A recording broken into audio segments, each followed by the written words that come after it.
50th from White.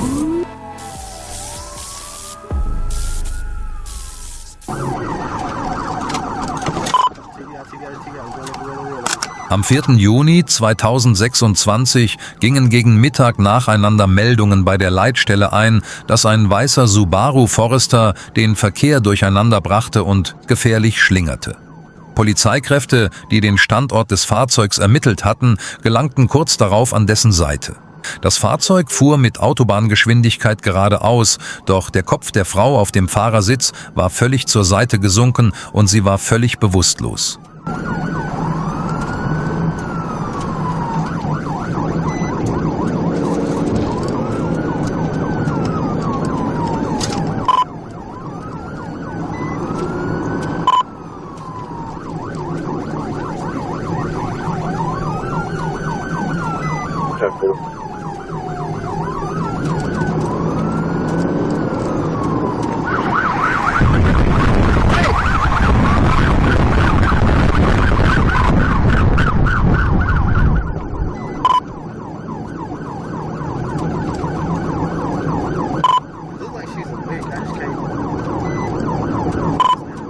Um die Aufmerksamkeit der Fahrerin zu erregen, näherte sich Officer Medley dem Geländewagen, schaltete die Blaulichter auf blinkende Modi und wechselte ständig die Sirenentöne.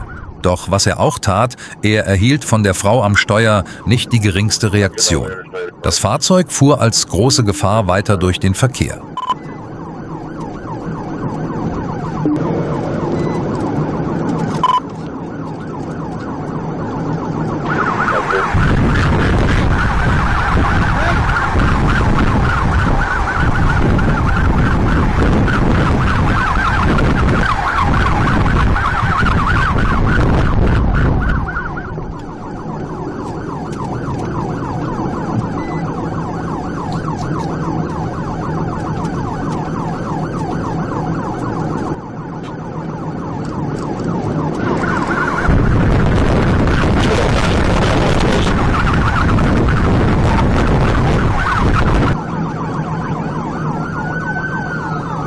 Angesichts der Ernsthaftigkeit der Lage eilten weitere Einheiten der Arkansas State Police mit höchster Dringlichkeitsstufe zur Autobahn und schlossen sich dem Einsatz an.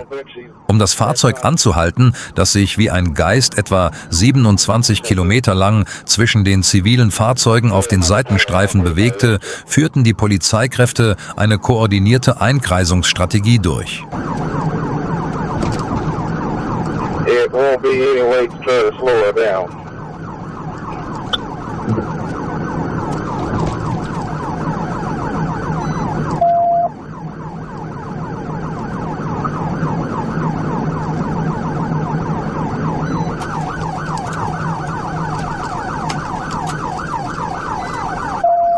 Fortunately, I'm doing a roll and I'm in front of her. Looks like she may be able to stop. Take a look.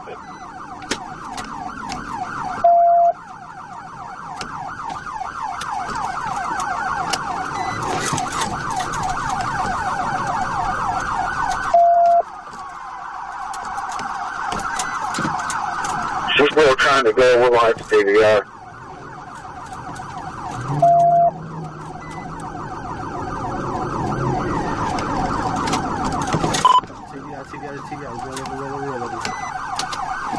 Da die Fahrerin nicht bei Bewusstsein war, gingen die Polizeikräfte besonders vorsichtig vor und sperrten den Autobahnverkehr von hinten vollständig ab, um das Risiko von zivilen Todesopfern auf Null zu reduzieren. 3 Polizeifahrzeuge umzingelten das Fahrzeug, um die bewusstlose Frau anzuhalten. Interessanterweise versuchte die Frau jedoch, sich aus der Umzingelung zu befreien. Als ein Polizeibeamter das Fahrzeug anhalten wollte, überschlug sich dieses. Es stellte sich heraus, dass die Fahrerin am Steuer einen plötzlichen medizinischen Notfall erlitten hatte und von den zum Unfallort gerufenen Rettungskräften sofort ins Krankenhaus gebracht wurde.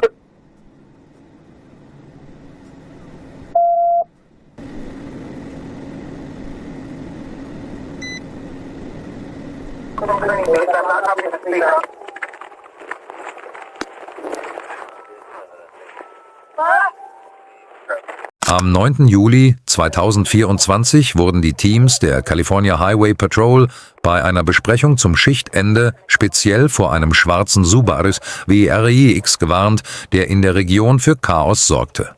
Laut Funkprotokollen hatte dieses modifizierte Fahrzeug bereits zuvor sowohl die Staatspolizei als auch andere lokale Polizeikräfte auf den Plan gerufen, konnte sich jedoch dank seiner hohen Geschwindigkeit immer wieder der Festnahme entziehen.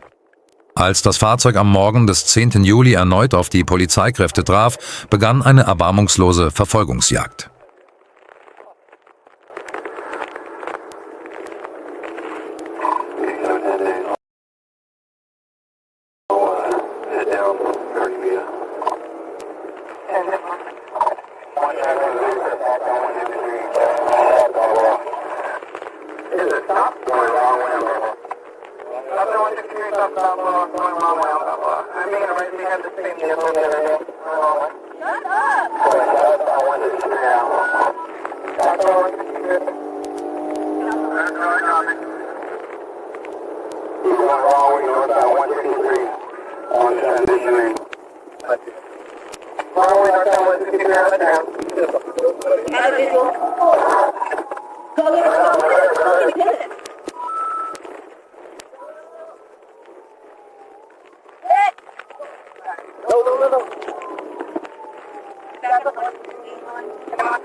Der Verdächtige, der das Fahrzeug fuhr, als wäre er direkt aus dem Film Fast and Furious entsprungen, brachte mit seinem getunten Auto den Verkehr durcheinander. Bei dem Vorfall, der sich gegen 6 Uhr morgens ereignete, verfolgten Zivilisten, die auf dem Weg zur Arbeit waren, fassungslos die Manöver des Fahrzeugs.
Ein Polizeibeamter, der mit einem Dienstfahrzeug mit hoher Geschwindigkeit heranfuhr, rammte den Subaru absichtlich mit voller Wucht auf der Beifahrerseite, wodurch sich das Fahrzeug um seine eigene Achse drehte und am Straßenrand völlig bewegungsunfähig zum Stehen kam. Der Fahrer, Rosales Ernesto Barrera, wurde, noch bevor er Widerstand leisten konnte, gewaltsam aus dem Fahrzeug gezogen und mit Handschellen gefesselt. Bei der anschließenden detaillierten Fahrzeug- und Identitätskontrolle stellte sich heraus, dass der Mann gefälschte Zulassungsunterlagen und ein gefälschtes Nummernschild verwendet hatte, um der Polizei zu entkommen. Gegen den hartgesottenen Flüchtigen, der in das Zentralgefängnis von San Diego gebracht wurde, wurde Anklage wegen schwerer Straftaten erhoben. Am Morgen des 1. Juni 2026 bemerkte der auf Streife befindliche Polizeibeamte Russell, dass ein hinter seinem Streifenwagen herfahrender Pickup Schwierigkeiten hatte, die Spur zu halten. Als der Pickup an ihm vorbeifuhr, sah Officer Russell zudem, dass der Fahrer keinen Sicherheitsgurt angelegt hatte und hielt das Fahrzeug kurz darauf an. How's it going, brother? Good, I'm Trevor State Police, man. You crossed the white line on the interstate, and then when you went by, you wasn't wearing your seatbelt. I thought you coming up there. Yeah, I don't know. Do you have your license with you? I got a permit thing. I got it with me, though. Okay, do you have an ID on you, though? Yeah, I do. Do you have any insurance with you or anything? Somewhere in here. This ain't my truck. It's my buddy's truck.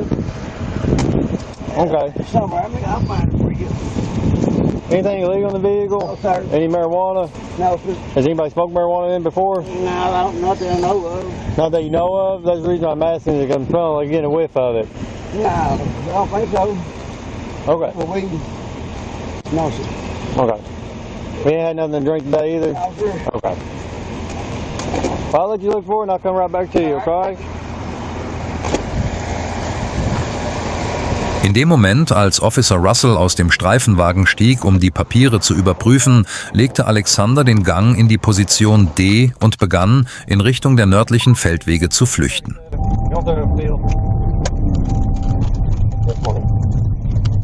Just off Highway 37 towards Tuckerman.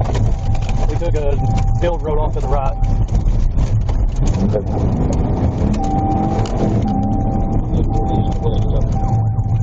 We're going to be on a field road. We're just going to be back north on a field road off of 37.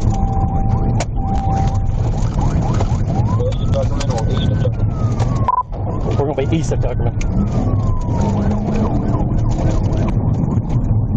Die Verfolgungsjagd setzte sich inmitten von Staub und Rauch auf den labyrinthartigen Feldwegen von Jackson County fort. Der rasende Fahrer, der die Jackson Roads 81, 82 und 74 miteinander verband, zerschmetterte die Windschutzscheibe des Polizeiautos mit riesigen Steinen, die von den Rädern seines Kleinlastwagens abprallten. Yeah, we're on a service road. We're back on dirt now. I don't know what road we're on. Probably still, I think, County Road 82, just on the other side of the interstate.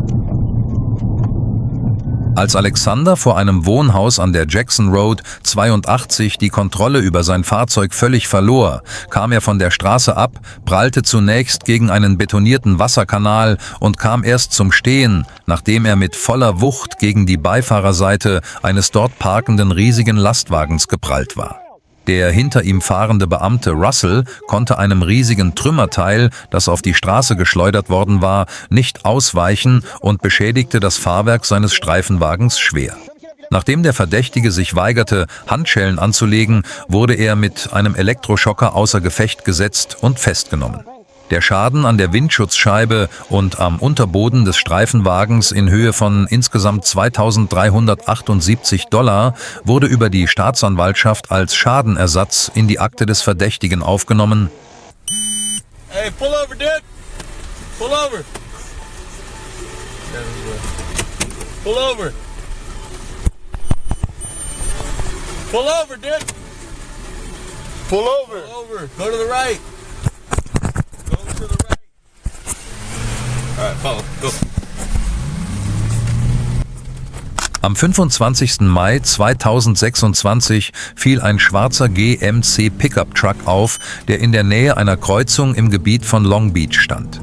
Als die Autobahnpolizisten sich dem Fahrzeug näherten, stellten sie fest, dass der Fahrer am Steuer völlig eingeschlafen war. Nach diesem Verstoß gegen die Verkehrssicherheit, der die Verkehrssicherheit gefährdete, versuchten die Beamten, ihn zu wecken und das Anhalteverfahren einzuleiten. Doch der Fahrer schreckte plötzlich hoch, trat aufs Gaspedal und löste innerhalb von Sekunden eine tödliche Verfolgungsjagd durch die Stadt aus.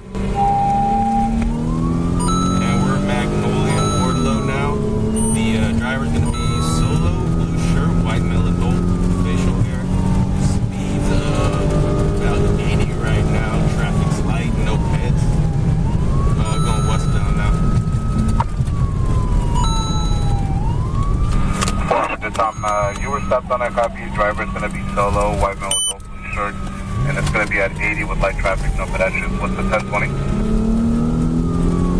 77 400. We're going to be Spring Street and Chestnut now. We're going to be going eastbound. Speeds he's slowing down at 40 to go through a light. Traffic's light. No pedestrians you can see right now. 77 Horns, it's on my copy. Eastbound on Spring through Chestnut, light traffic at 40, no pedestrians. Sam 1, I'll be in route. Do we have there available? 77, Sam 1, copy, though. Here, 21, 1 minute out. And 400 tall roller.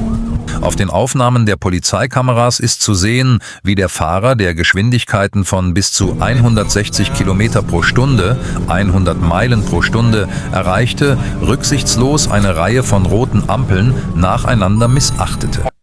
Während dieser Verfolgungsjagd auf den belebtesten Straßen der Stadt war die Zivilbevölkerung einem großen Risiko ausgesetzt. We're intersection of Long Beach Boulevard and Wardlow right now. Northbound still, speeds picking up to 60 right now. Traffic's like clear in. 400 Tama copy. Northbound of Long Beach at Wardlow at 60 light traffic. When Air goes 97, have the unit back off and start tracking them on City Street. Sam, when I copy that, once Air goes 97, have the unit back off and have their tracking on City Street. 400 Tama copy that. Sorry, cover 21 over at westbound from Long Beach Boulevard. No pets, no vehicles. Vehicles at 25, 30 miles an hour.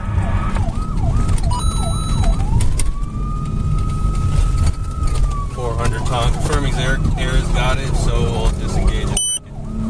Weston from Air's got it. Nice. Air 21, you were stopped on. Can you confirm the location again? And 400 Tom, that's affirmed. S1's requesting you to back off and have the ship track it. Slow down at the end of the island. I see make a U-turn. You stop at the gated community here. There's a unit going 97 now. I can't get the address that way. Gate is opening now. Air 21, I got you that. Left turn into a residential area just south of 47 to the gate. Alright, stay with it. Keep driving. Keep driving. 400, is that you? That's near the vehicle? 400 affirm. We're with 420. We're gonna be going on a hot stop. Der Fahrer fuhr in eine luxuriöse Wohnanlage und manövrierte sich in eine Sackgasse. Polizeikräfte, die den Kleinlaster innerhalb von Sekunden umzingelten, zwangen den Verdächtigen unter Anwendung eines Hochrisikostoppverfahrens und mit gezogenen Waffen aus dem Fahrzeug. Der Mann, dessen Alkoholwert das 3,5-fache des gesetzlichen Grenzwerts betrug, sprach, sah und bewegte sich unter Alkoholeinfluss. Die Polizeikräfte beschlagnahmten im Fahrerhaus ein Gewehr vom Kaliber 22 sowie gebrauchte leere Patronenhülsen. Der Verdächtige wurde an die Century Station des Los Angeles County Sheriff's Office übergeben.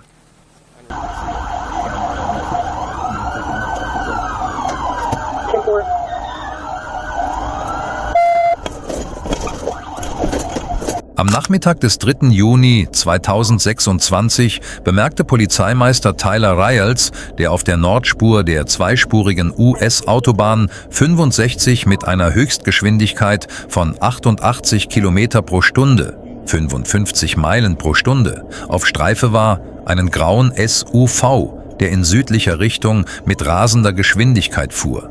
Die Frau am Steuer hielt das Lenkrad mit einer Hand fest, während sie mit der anderen Hand ein Baby oder einen kleinen Hund an ihre Brust drückte.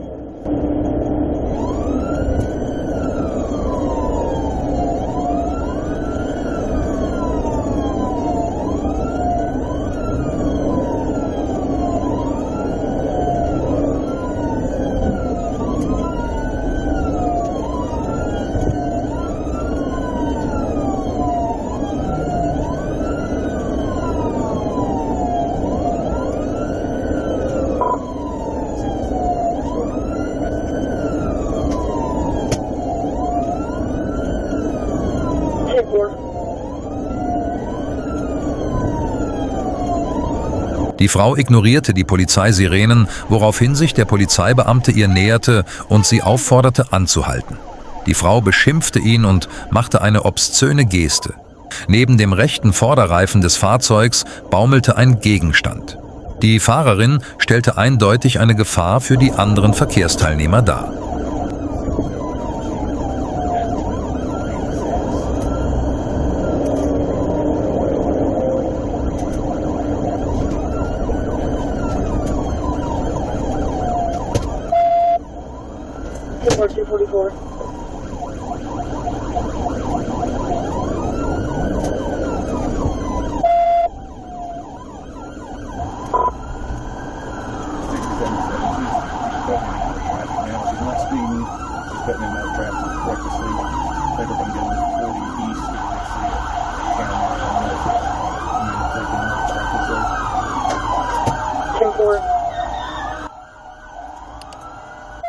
Als er die Anschlussstelle der Interstate 40 East erreichte, verlor Taylor völlig die Beherrschung, sprang mit seinem Auto über die Betonmittelinsel in der Mitte der Autobahn und raste auf die Gegenfahrbahn, wo er frontal auf den zivilen Verkehr zuraste.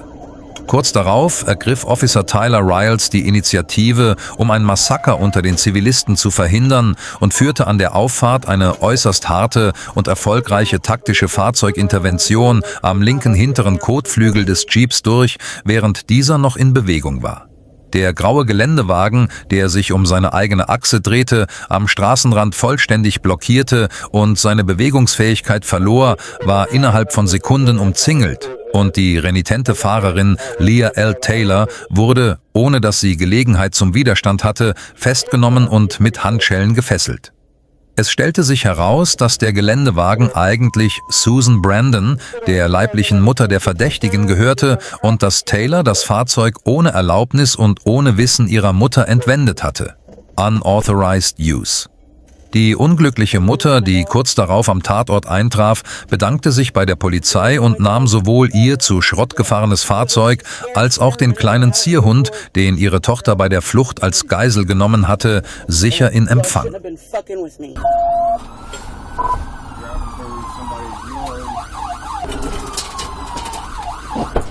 Am 6. Juni 2026 geriet ein schwarzer Nissan Sentra, der auf der Interstate 530 ständig die linke Spur blockierte und den Verkehr behinderte, ins Visier von Officer Eads. Kurz darauf hielt das Fahrzeug sicher am Straßenrand an. Während der Polizeibeamte sprach, spielte die Fahrerin mit dem Schalthebel.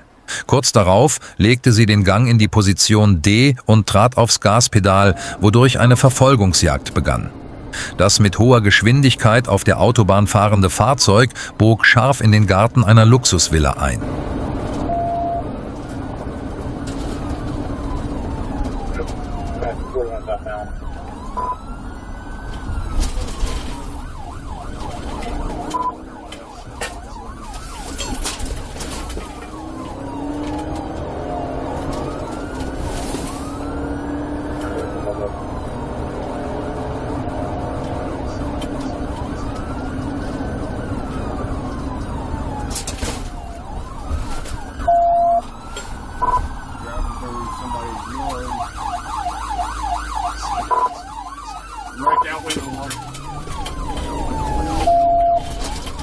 Das verdächtige Fahrzeug, das in den Garten fuhr, verlor völlig die Kontrolle über das Lenkrad, streifte das Hauptgebäude um Haaresbreite und stürzte mit voller Wucht in den künstlichen Teich im Garten, wo es unterging.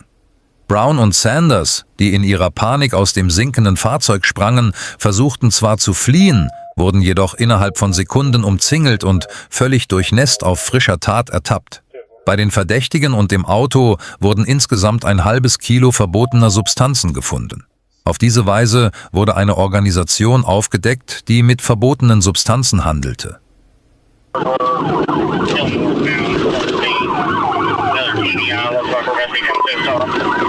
Am Nachmittag des 19. Dezember 2024 wurde nach einem schweren Einbruch an alle Einsatzkräfte in der Region ein Alarm mit dem Code Aufnahme bei Sichtung ausgelöst. Der Verdächtige in der Fahndungsmeldung fuhr einen silberfarbenen Chevrolet-Pickup. Der 32-jährige Verdächtige wurde mit seinem Fahrzeug auf einem Highschool-Gelände gesichtet und ergriff anschließend die Flucht.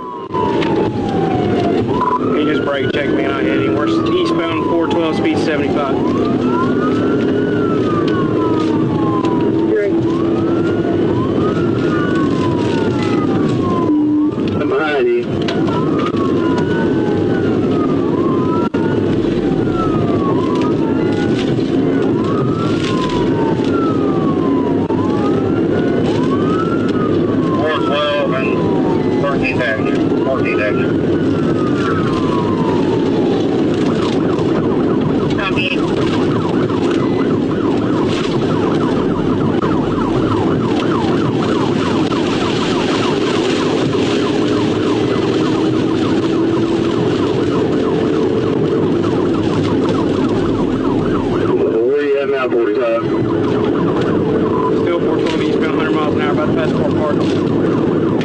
Hey, you want me to go? You can end it before you get to 412 east. Yes.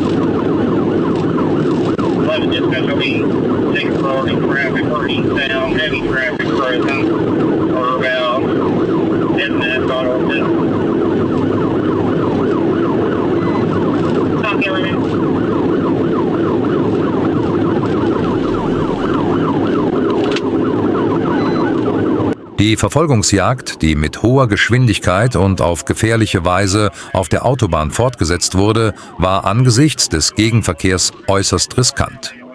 Ein Polizeibeamter begann, sich dem Fahrzeug bei der ersten Gelegenheit anzunähern, um es anzuhalten.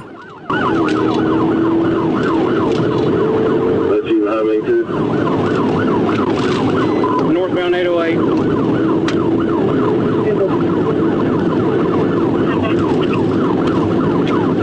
I've got a lot of oncoming traffic, no spot TBI.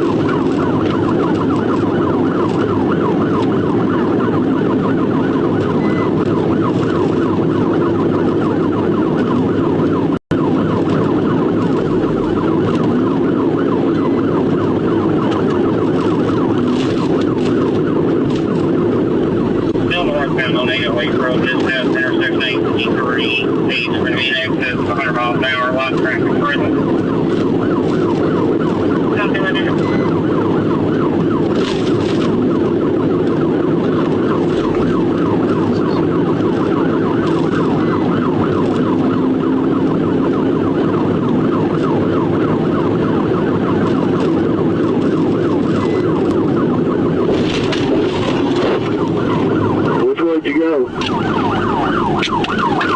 TBI.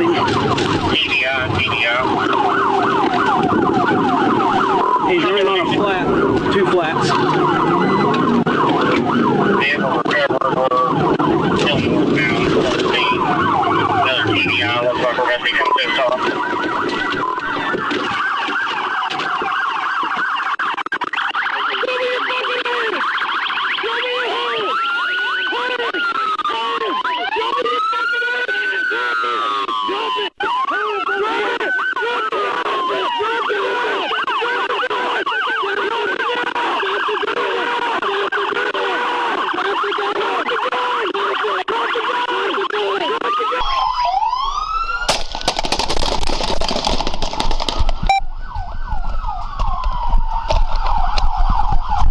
Der Verdächtige, der aus dem Fahrzeug stieg, das erst nach zweimaligem Einsatz des PIT-Manövers gestoppt werden konnte, verlor völlig die Beherrschung, anstatt sich der Justiz zu stellen.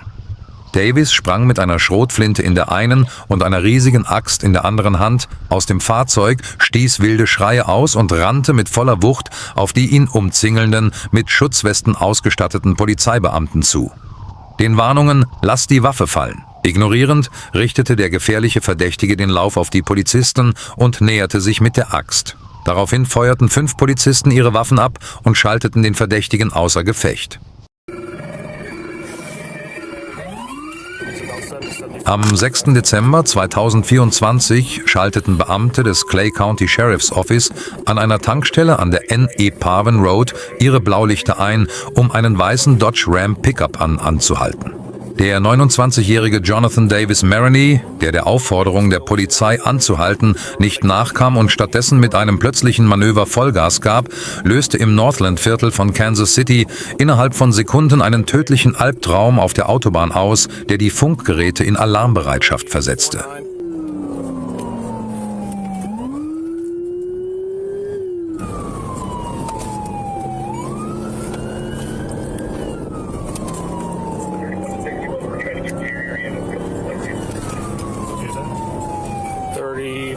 It might have been Murray. I couldn't really tell. Alright. Eastbound Barnes from Oakley. And we're going to go east on 5-2 from Barnes.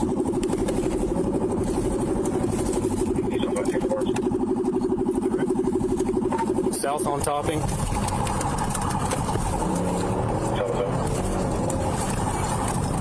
Looks like you're clear back that way. Looks like you're clear to the right. Made a westbound on 5-3 coming up to Vivian. Clear, clear, clear, clear.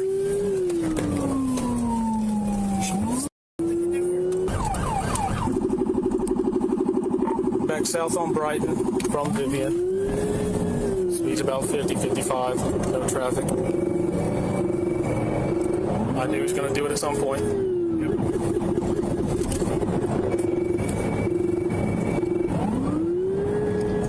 Still southbound Brighton, crosses over 35, speed's about 60. Light traffic,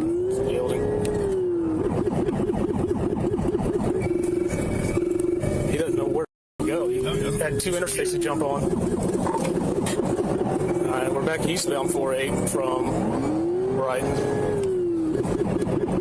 Speed's about 70. No traffic in our lanes of travel at the moment. In den Momenten, die von den Dashcams der Polizei Sekunde für Sekunde festgehalten wurden, erreichte Maroney mit dem Pickup in engen Wohnstraßen und auf Hauptverkehrsstraßen unglaubliche Geschwindigkeiten zwischen 110 und 160 Kilometer pro Stunde, 70 bis 100 Meilen pro Stunde und missachtete dabei rücksichtslos zahlreiche Stoppschilder und rote Ampeln.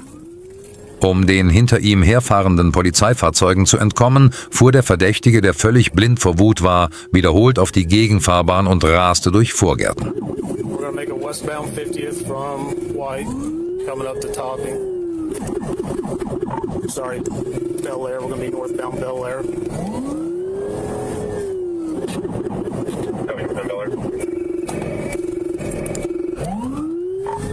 West on 51 from Bel Air.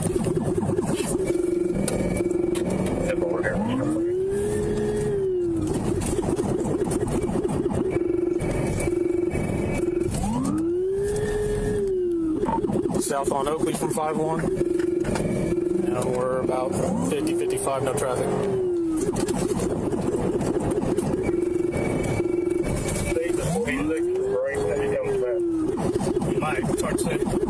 Copy. We're going to make a west on 49.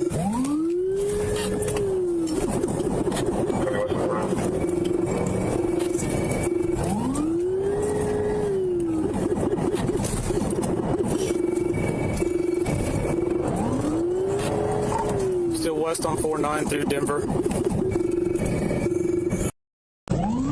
No.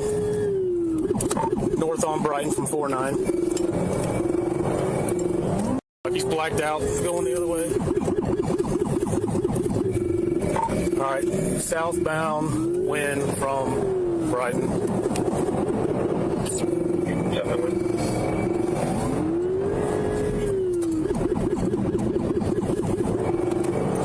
And we're gonna get on southbound 35 from wind. Speeds are right around 75.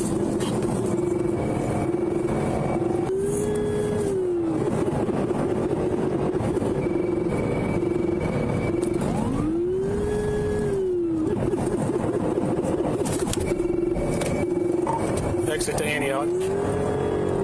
This light's gonna be here. There it is. Der gesuchte Flüchtige, der zuvor mit voller Geschwindigkeit in eine Kreuzung gerast war, verursachte dort einen Unfall mit Verletzten, als er in ein Fahrzeug mit unschuldigen Zivilisten prallte. Maroney hielt dennoch nicht an und leistete den Unfallopfern keine Hilfe, sondern setzte seine Flucht trotz des zertrümmerten Stoßfängers mit gefährlicher Geschwindigkeit fort.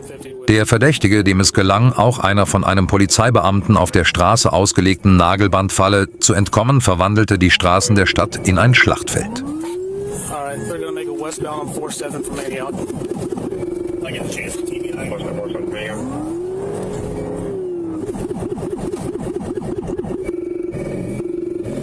North on Olive from 47. Northern Olive, 47. And west on 48 from Olive. It's almost lost control.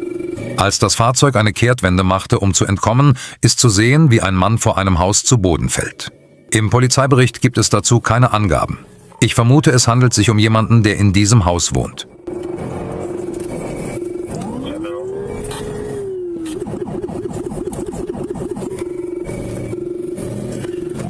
East on 46 from Olive. East on 46. Coming back out to Antioch to go southbound. And east on 46 from Antioch. We've seen it. This thing's in the recon 20. Is there something we can assist with? Let them know, dispatch. What's it? I'm still east on 46 through Agnes. Last unit of traffic, I can copy it. Yeah, 690. Is there anything we can assist with? Yes, take it over. Yeah, we're got got a vehicle eluding now, refusing to stop. It's going to go north on Shoto from 4-6. It's a white Dodge Ram pickup, occupied at least twice. Our charges right now is leaving a known drug location and felony eluding. Caused a 1050 and refused to stop. We're still northbound Shoto.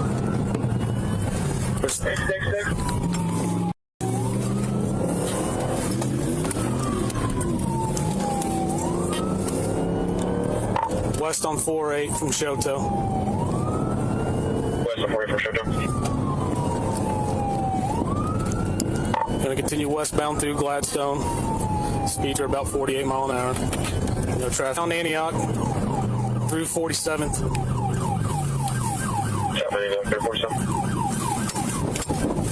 Der Fahrer, der etwas langsamer wurde, aber nicht anhielt, streckte seine Hand aus dem Fenster und versuchte, etwas zu sagen.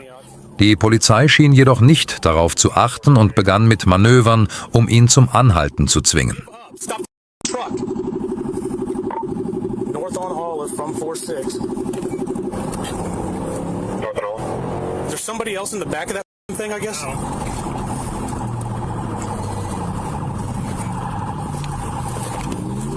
East on 4-8 from Olive. So we're going to come right back out to Antioch. East on 4-8 from Olive. Yeah, we saw that Antioch. Hit that.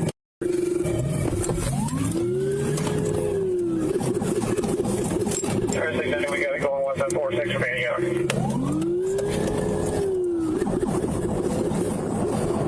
Right down to North Olive Street and crossing over there. Straight up there, what's out there on Olive Street. It looks like they're losing control, guys.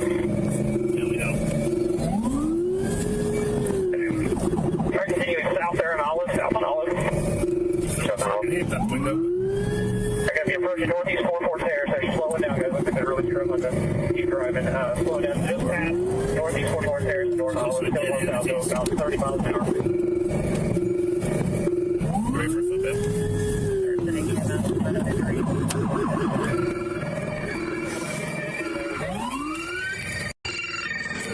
Shoot your hands right now! Hands out the window!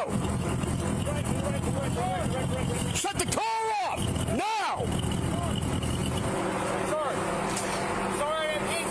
Als der Verdächtige, dank des entschlossenen Vorgehens der Polizei erkannte, dass er nicht entkommen konnte, fuhr er mit seinem Fahrzeug gegen den Stacheldrahtzaun und musste anhalten. Die Hilfs-Sheriffs, die sofort die Umgebung absicherten, holten Jonathan Davis Maroney unter Anwendung eines Hochrisikostoppverfahrens aus dem Fahrzeug und legten ihm Handschellen an. Nachdem offiziell feststand, dass bei dem vom Fahrer verursachten Unfall unschuldige Menschen verletzt worden waren, wurde die Anklage auf schweres Verbrechen erhöht, eine der schwersten Strafkategorien. Maroney wurde zur Verhandlung in die kalten Zellen des Gefängnisses gebracht.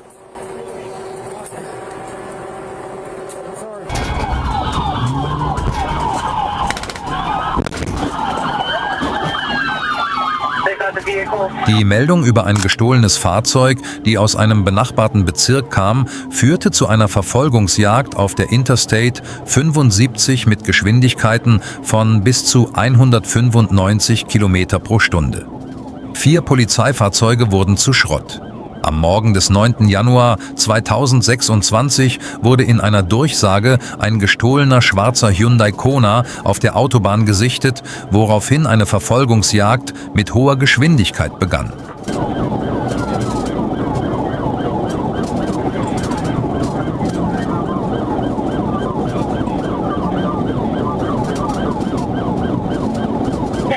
Behind the vehicle, 136 overpass.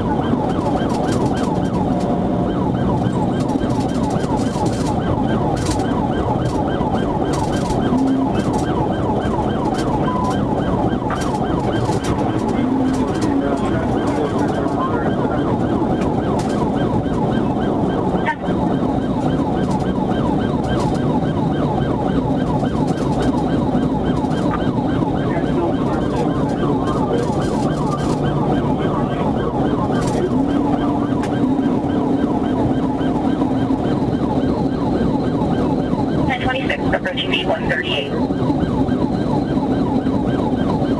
1700, I'll be secondary. I'll take over communication. 26, 1700, taking over communication.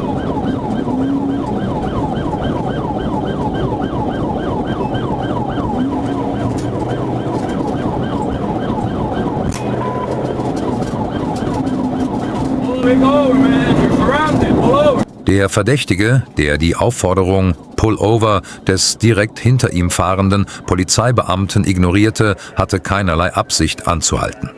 Er setzte seine Flucht mit Höchstgeschwindigkeit fort. An Stellen mit dichtem Verkehr fuhr er im Zickzack und wechselte auf den Standstreifen, wodurch er auch Zivilisten in Gefahr brachte.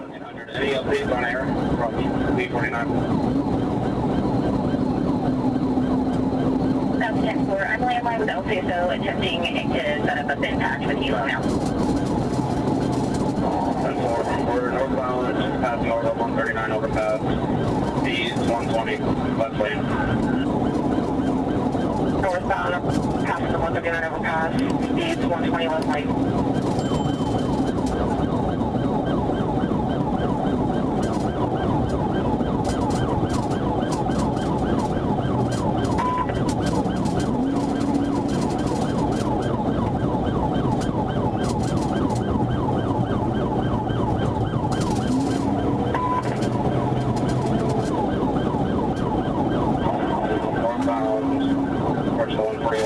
Heading south for traffic, speed 95. Take this accelerated. Getting caught up in heavy traffic northbound approaching the 141, speed 95.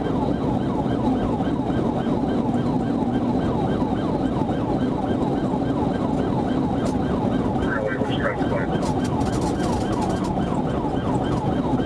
It's pretty moderate. There's times where the bullet people getting stuck behind traffic, so it's pretty moderate to heavy search.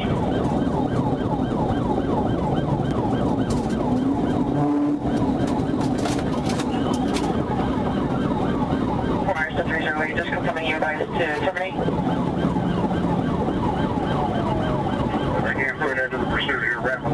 Im Jahr 2025 standen in Deutschland vor allem einheimische Fahrzeuge des Luxussegments wie Volkswagen, Audi, BMW und Mercedes sowie beliebte SUV-Modelle im Fokus der Diebe, während in den Vereinigten Staaten bestimmte Modelle von Kia und Hyundai mit elektronischen Sicherheitslücken sowie Pickup-Trucks von Ford und Chevrolet an der Spitze standen. In beiden Ländern haben digitale Technologien die traditionellen Methoden des Aufbrechens von Schlössern abgelöst. Insbesondere wurden Relaisgeräte eingesetzt, die die Signale von schlüssellosen Zugangssystemen an der Haustür kopieren, Software, die sich in den Stecker des Fahrzeugcomputers einschleust und innerhalb von Sekunden einen gefälschten Schlüssel erkennt, sowie einfache Methoden zum Starten mit USB-Kabeln, die in den sozialen Medien verbreitet wurden. In dieser Hinsicht gibt es nicht viele Maßnahmen, die man ergreifen kann, aber bewahren Sie Ihre Fahrzeugschlüssel zu Hause unbedingt in einem Signalstörgerät auf.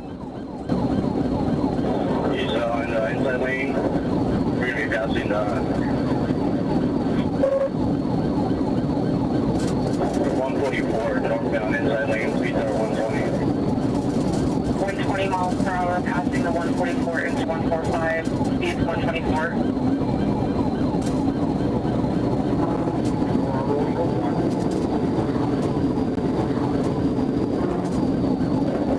I can do a paper.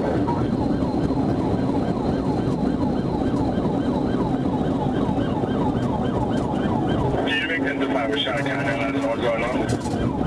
Wait a minute.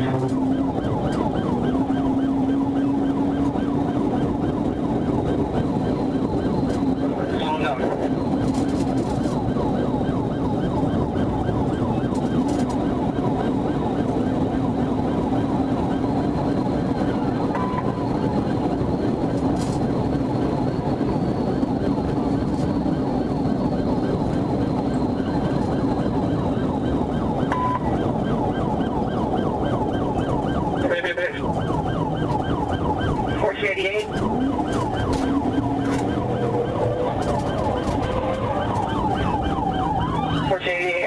Hit on camera view, hit.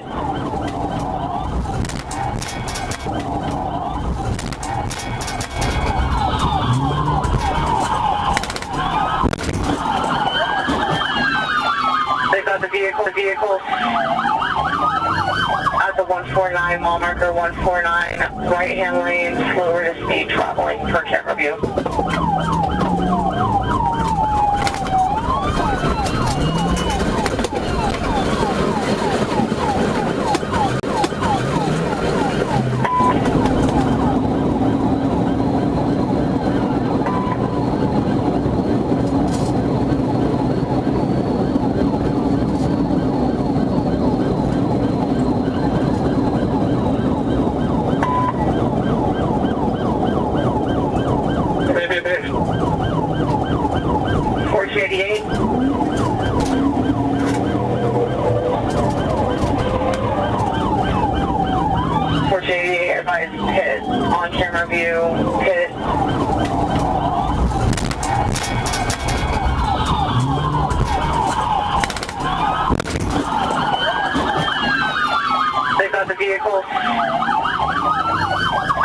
149, mile marker 149, right-hand lane, slower to speed traveling for camera view. Als sich der Fluchtkorridor der 148 Meilen Markierung näherte, führten die Polizeibeamten mehrfach ein PIT-Manöver durch, um das Fahrzeug anzuhalten. Nachdem sich das Fahrzeug nach dem ersten Manöver um die eigene Achse gedreht hatte, gelang es den Polizeifahrzeugen, es durch erneute Kollisionen zum Anhalten zu bringen und von der Fahrbahn abzudrängen. Alle Fahrzeuge wurden schwer beschädigt. Der 60-jährige Mann wurde mit doppelten Handschellen außer Gefecht gesetzt, in den Streifenwagen gebracht und zur Polizeiwache gefahren. Gegen ihn wurde wegen zahlreicher schwerer Straftaten ermittelt.